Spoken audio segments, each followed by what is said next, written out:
All right, good morning. Welcome to our Foundations of Kung Fu and Martial Arts program we're running over the summer this year. We have been working on uh, footwork, and footwork really is the foundation of everything. If you cannot maintain stable and active footwork, uh, distancing becomes a big problem. There's a saying in a lot of striking arts that the person who controls the distance controls the fight. So if you're able to understand your range, control your distance, maintain and be mobile and active inside of your movements, that makes you a much more effective fighter. There's a lot of work in Kung Fu that's narrow and deep and stuff like that. But what we have to remember with a lot of that work is that it was also considered to be a calisthenic base. So, there's all sorts of ways to do good calisthenics. These were sports specific calisthenics. We were using those deep stances to build tissue, to build pliability in tendons and muscle groups, to build explosivity, all those kind of things. But typically, nobody was fighting in deep stances. They were using those stances to create strength and coordination. This is where I kind of like the Xingyi system because it doesn't deal with the deep stances. It really does frame itself from a very consistent 60-40 weighted back stance. Okay, so let's get ourselves warmed up a little bit, and then we'll move into taking some of the pivot work that we've been doing, some of the movement work we've been doing. We were blending it last week. We're going to make it more difficult this week. So let the head rise and fall a little. And we're looking from side to side. And we'll go ear to one shoulder and the other. Again, to the first side and the second. Let the head roll, do some gentle half circles. And then all the way around one way and the other. Okay, loosening up the shoulders. So shoulders are going to go back. Shoulders are going to go forwards.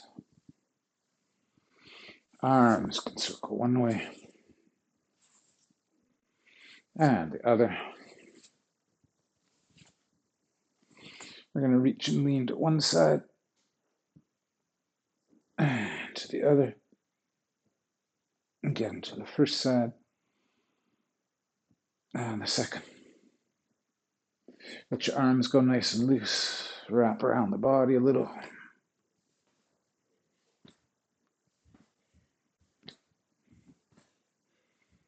And then we'll cradle one arm, give it a pull across. And we'll do the same on the other side. We're going to go over the head and pull. And same on the other arm. And behind the back and pull. And same on the other side. So let's warm up the hips. Those hips roll around one way. And around the other. One more time, the first way. And the second. Good. We're going to take the knees from the inside to the outside. 1, 2,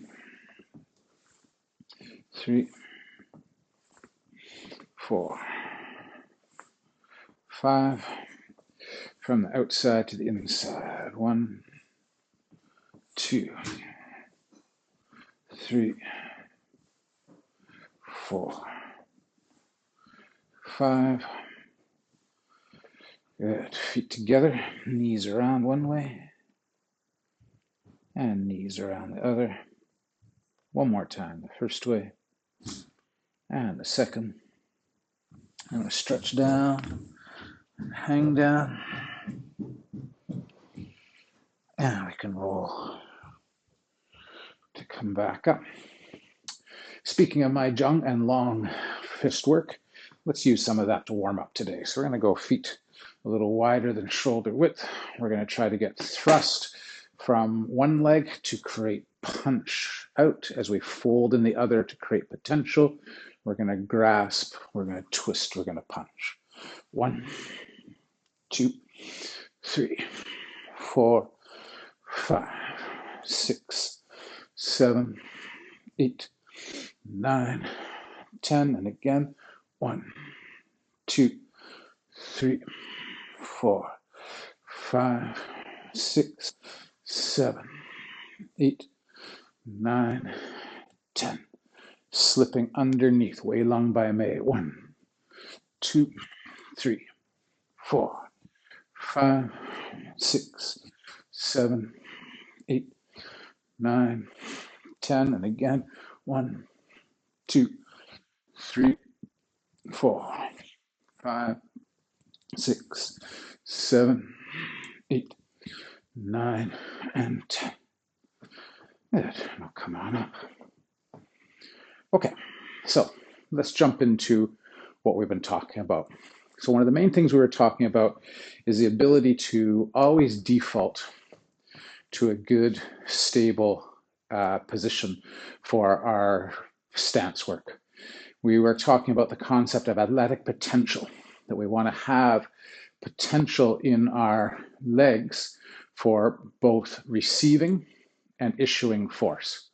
So anywhere we move, we want to feel like we can receive mass coming to us. We could deal with impacts. We could deal with shoves and pushes, but we could also deliver impacts, shoves, and pushes. This is going to be a lot about finding that fold, that settle into your quad and being able to drop down your mass. If you lower your center of gravity, you increase your potential. The higher we are with our center of gravity, the more difficult our balance becomes, the less we can both issue and receive force. So we want to think of those lower body joints like shock absorbers a little bit. We're catching, but also the concept of being able to explode through them. So in biomechanics, we have our biomechanical chain, hip and glute area, quads, hamstrings, calves, down to ankles. We're pushing against the ground. We're taking our mass, we're driving that mass against the ground. We're using elasticity and explosive in our leg to then create potential. What we then have to be able to do is direct that potential into something, whether it's going to be directed into striking, grabbing, throwing, or moving. We're basing ourselves on moving right now, on how to create explosive potential in one leg so that we can create motion. So in our Xingyi, we tend to bias into the back leg, we lighten up the front leg, we explode into the back leg in a way that doesn't raise our center, but drives our center forward and forward, and we tend to keep pressing forward. So just for a second, let's work on that concept. So you're gonna bias weight in the back leg in a way that it feels like you could then thrust against the ground. It's a thrusting principle. And the longer I can put that thrust into the ground, the more potential force I can create. So I want to really push to that ground and drive that away. Now, sometimes we'll mistake pushing as potential, or sorry, tension as potential. It's not about getting tight. It's about being as loose as possible, but then suddenly in a spark, boom, we want to push through the ground, bang, into the ground, and that's what drives us and delivers us forward. We need to maintain our line of gravity and our upright positioning so that either the hips don't accelerate and the head doesn't keep up, or the head accelerates and the hips have to catch up. We want all of this to be delivered as a single mass. And we talked about a good exercise for your mind on this one was to imagine you're sort of pushing something heavy. You've kind of got this big concrete block in front of you and you have to go, you got to push that block ahead of you. And you want to think of it in terms of pushing against the ground. Now, the other one we looked at was using the front leg to push backwards. So I can deliver some mass into that front leg in a way that I could push out of it. I could push out of it. So let's try that a little bit. We're going to get back up, not something that Xingyi likes to do, but we want to know how to do it. So we want to be able to bias in the front leg and push. And what we're doing is as we're pushing, we're extending. And then we're talking about as much as we extend with one foot, we want to come back. We want to find default in a consistent pattern of width and depth in our stance. We want to be able to settle into a consistent pattern. And if we move, we don't want that pattern to start to raise. We don't want that pattern to start to narrow. And we also don't necessarily want the pattern to keep, my foot keeps getting ahead of me and I get left behind, or I'm reaching, I'm left behind. I want to be able to move that structure consistently. So let's go push from the front leg, catch in the back. Push from the back leg, catch in the front. Push, settle, push, settle. So this gives us our basic concept of being able to shift back and forth. Now, in that same line of theory, if I can push with my back leg to make me go forward, I can also push with this back leg to make me go 90 degrees sideways. Now, that's not going to work very well if I try to go in the same direction as the leg. So if I want to go 90, I'm going to push from the opposite side. If I want to move, in my case, to my right arm, I'm going to push with my left leg. And I'm going to be able to shift that. Now, if I want to push to my left side, if I want to go left, I'm going to push with my right leg. Boom, boom, boom. And I want that consistency. I want to land consistent base. Head inside of that, shoulders over hips. Relaxed torso is something that energy from the ground can transfer through.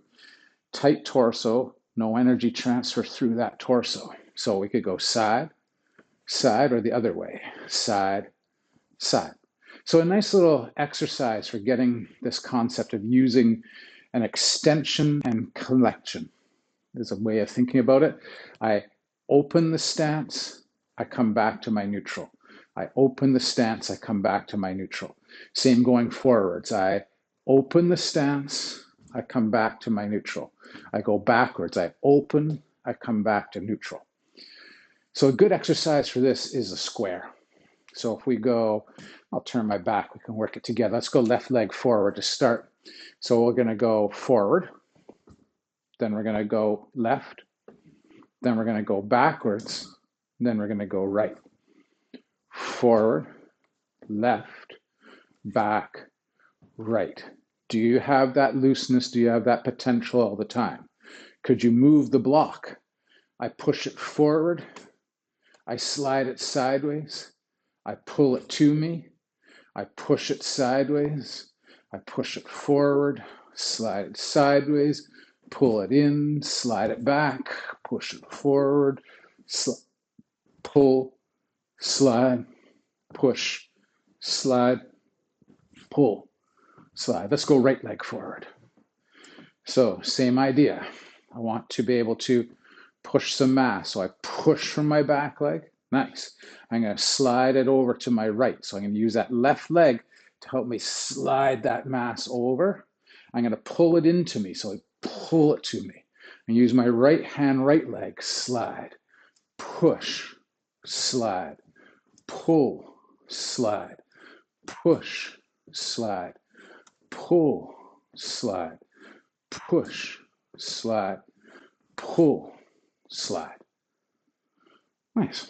So that's a quick exercise to get used to not narrowing the base, not lengthening the base, but changing position.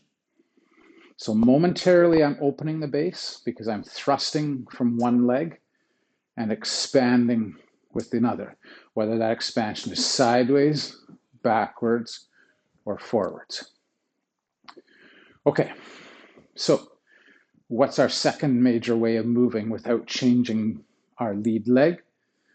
So that's going to be taking what we just did, pushing, catching up, but we're going to catch up first. And this takes, so it allows us to take a little bit more space. I slide in and then I push out. Slide in, push out. We don't have to slide in a lot.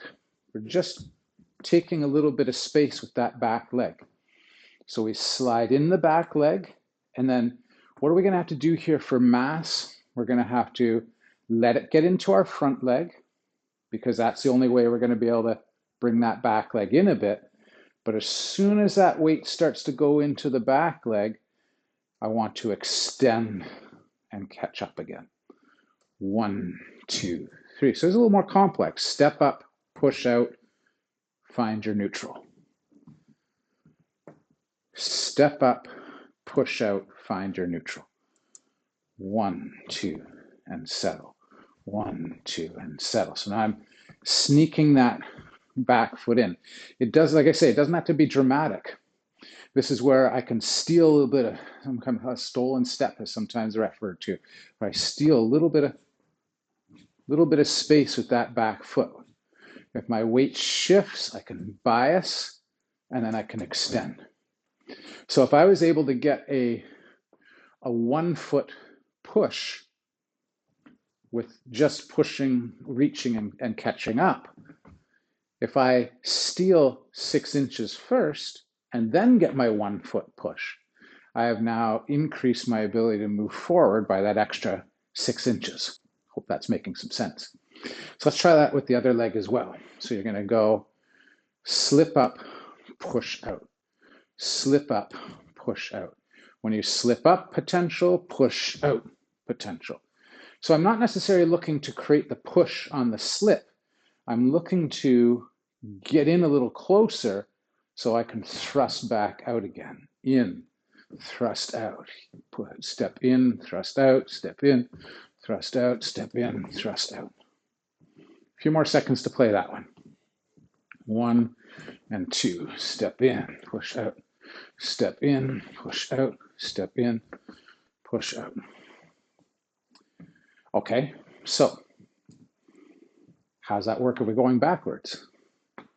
Same idea. If I was able to make a 1 foot backwards motion with my extension and catch up, push, catch up, if I can take 6 inches first and then get my 1 foot, again, I get that little bit more distance. So let's try that going backwards a little bit now. So we're going to go sneak in the front foot, load it so I can thrust from it. So once I sneak in, it goes back to the first exercise we were doing, extend, catch up. So I go sneak in, extend, catch up. Sneak in, extend, catch up. Sneak in, extend, catch up. You can put the other foot forward and try it on the other side. So we could go slide in, push out, find that neutral. Slide in, push out, find that neutral. Slide in, push out, find that neutral. Slide in, push out. So if we're thinking about mass, we could think about kind of pulling some of that mass, holding on to that mass, getting it back a little and pulling it to us. So, whoa, we're shifting, we're pulling. Okay, I can hear in the audience saying, what about to the sides? Same idea. So if we had our square and we were just going push and move, push, move, one side, push, move the other. So now we're moving lateral, 1, 2.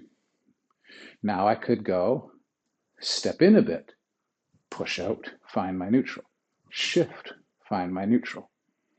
I could do the same off the other side. I could take that back leg, sneak it in a bit, push, catch up. Boom, right? In, boom. So in, push, settle, push. So I don't want to push and leave. I still want to find neutral. Step in, push out, find neutral.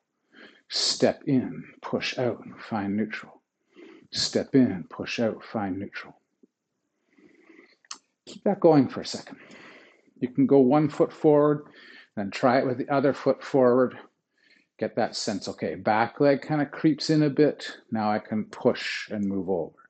Sneaks in, moves over. Same with the front. Front sneaks in a bit, I move over. Sneaks in, I move over. Sneaks in, I move over. So if we want to make a harder version of the square that actually created a larger square, we could use that type of narrow and then thrust. So let's say we go Left leg forward again. And I want to go forward. I'm going to go back leg, front leg. I want to go side, so I pull in, thrust out, move. I want to go back, I shift back slightly, push. I want to go to the other side, I shift, push. 1, 2. So we've got a double beat. 3, 4. Good. 5, 6, 7, 8. So I had a 1, 2, 3, 4 with the other one.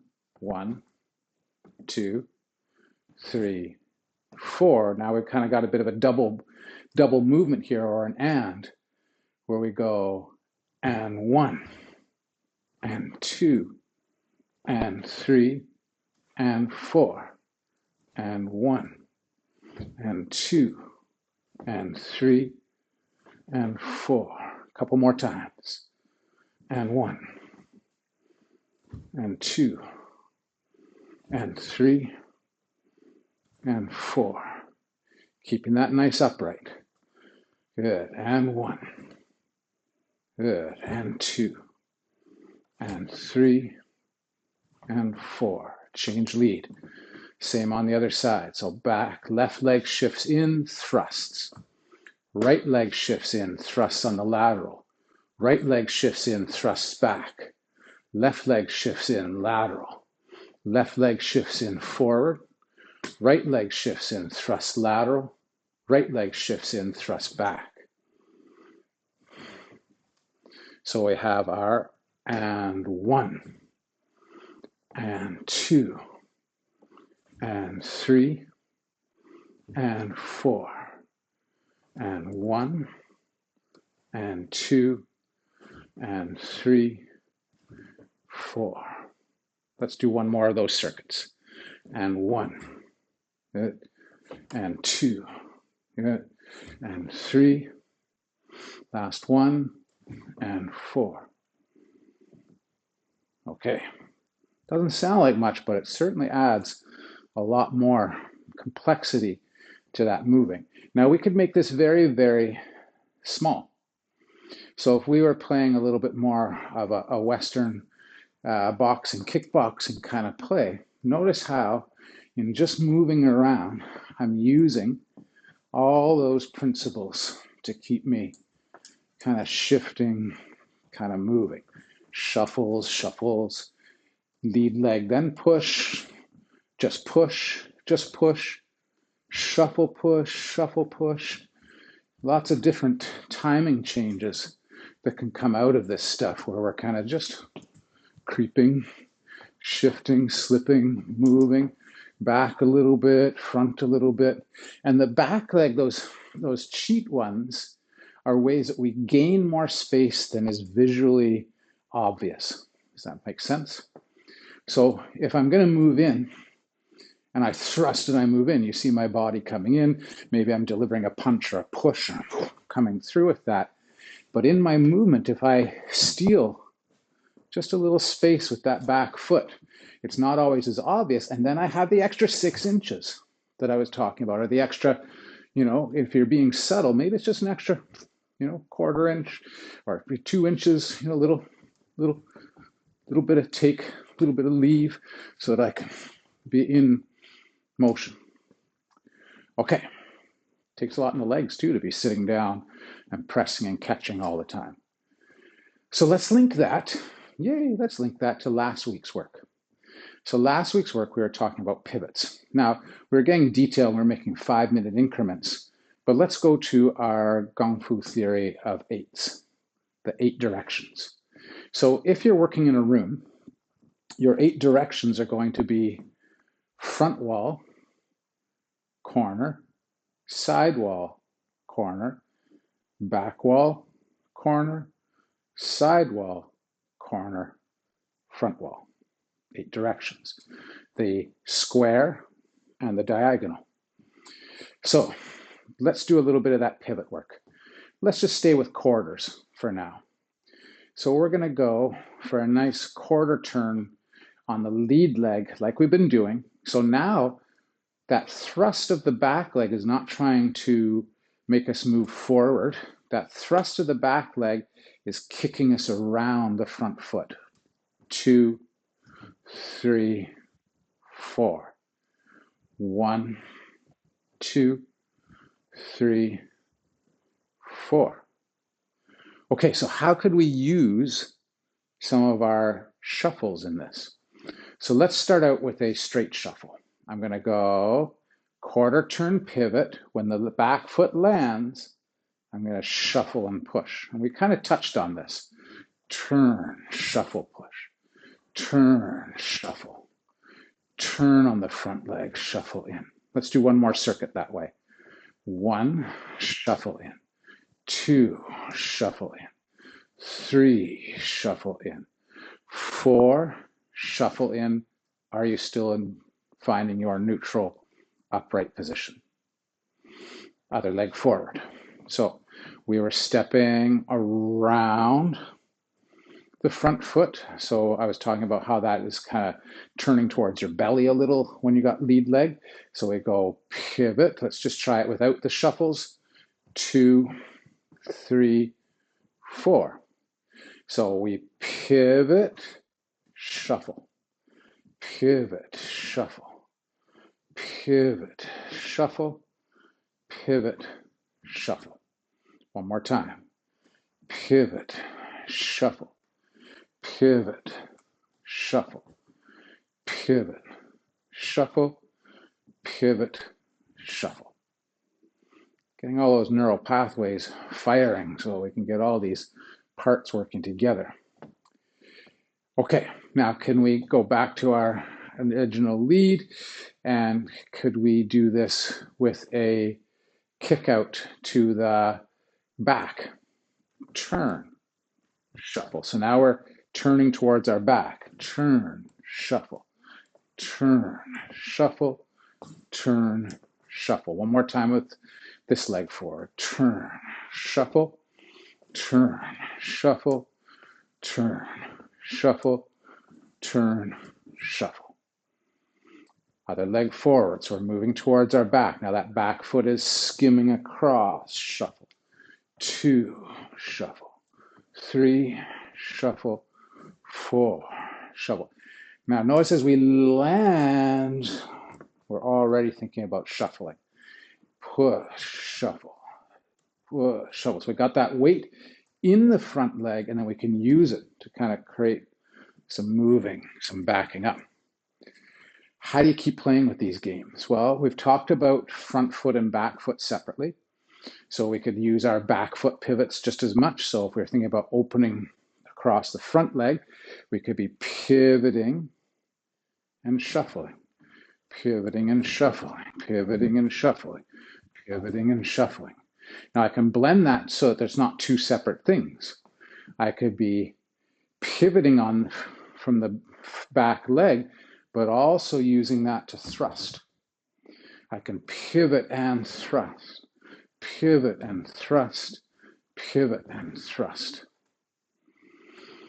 So how do we start to incorporate our second version of moving? What was our second version of moving? That was steal a bit of space, steal some space, whether that's narrowing by bringing the front foot in, by bringing the back foot in, by narrowing in from the sides. We want to then find our open position and create potential for thrust. So how do we connect that to pivoting? Glad you asked.